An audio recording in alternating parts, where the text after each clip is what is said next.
Poďme k tej elektronizácii pracovného pomeru. Ja teraz nadviažem na ten zákon o rovnakom odmeňovaní. Ja som hovoril o tom, že na tie písomné žiadosti od zamestnancov môže zamestnávateľ reagovať tak, že urobí odpoveď e-mailovou formou. Hej? Ale tu len teraz nadväzujem na tú novinku. Bez hľadu na túto novinku, už aj pred rokom, pred 2 zamestnávateľ mohol tie pracovné podmienky a podmienky zamestnávania, to je tá druhá skupina tých náležitostí pracovnej zmluve, mohol to dávať aj do elektronickej podoby, ak boli naplnené 4 kritéria. A tie sú uvedené tu. Za prvé, ak má zamestnanec k tej elektronickej podobe informácie prístup, môže si ju uložiť, môže si ju vytlačiť. A 4. predpoklad bol, že ak zamestnávateľ uchová doklad o jeho odoslaní alebo o jej prijatí.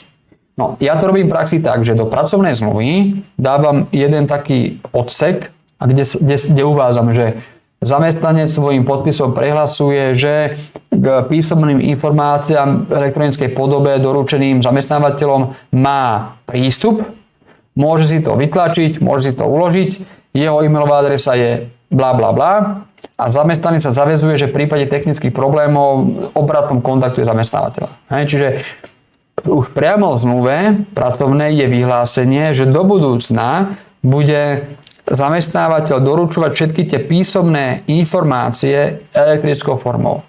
A tým pádom zamestnávateľ potom nemusí preukazovať, že boli splnené tieto kritériá, lebo ich má uvedené priamo v pracovnej zmluve. Hej? Takže takýmto spôsobom to môžete vyriešiť a písomné informácie, či už sú to pracovné podmienky, odpovede na žiadosti a tak ďalej, ako tam viete si ušetriť kopu roboty, že to budete riešiť elektronickou formou. A plus zákonník práce hovorí o tom, že zamestnávateľ by si mal uchovať doklad o jej odoslaní alebo jej prijatí. Hej? Že máme tu slovíčko alebo. Nemáme tu, že a. To znamená, že vy nemusíte čakať na to, že vám potvrdil ten daný zamestnanec, že to prijal.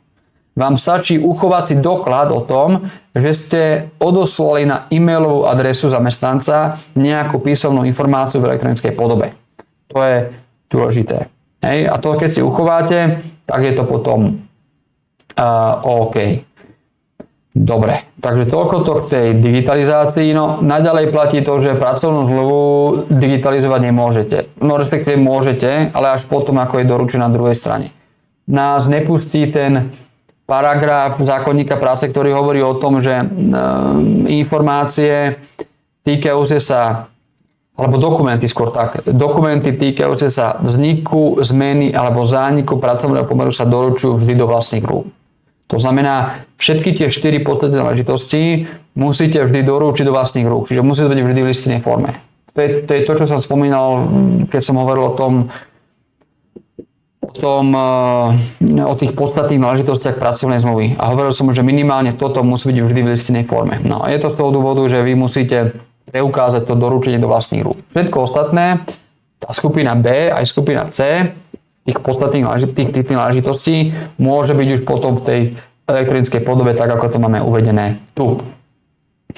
Čo sa týka tých písomných informácií, uvádzal som, že môžu to byť tie mzdové podmienky zamestnávania, môžu to byť odpovede na žiadosti podľa nového zákona, ale môžu to byť aj odpovede na žiadosti podľa zákonníka práce, ktorý je už účinný aj minulý rok, aj od začiatku tohto roka. Hej.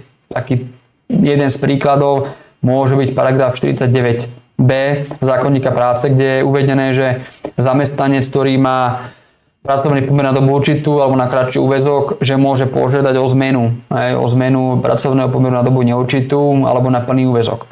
Tam nám zákonník práce nedáva povinnosť, teda myslím tomu zamestnávateľovi, že musí takéto žiadosti vyhovieť, takúto povinnosť nedáva, ale dáva povinnosť písomne odpovedať a odôvodniť. Hej? A tá písomná odpoveď môže byť práve aj v tej elektronickej podobe.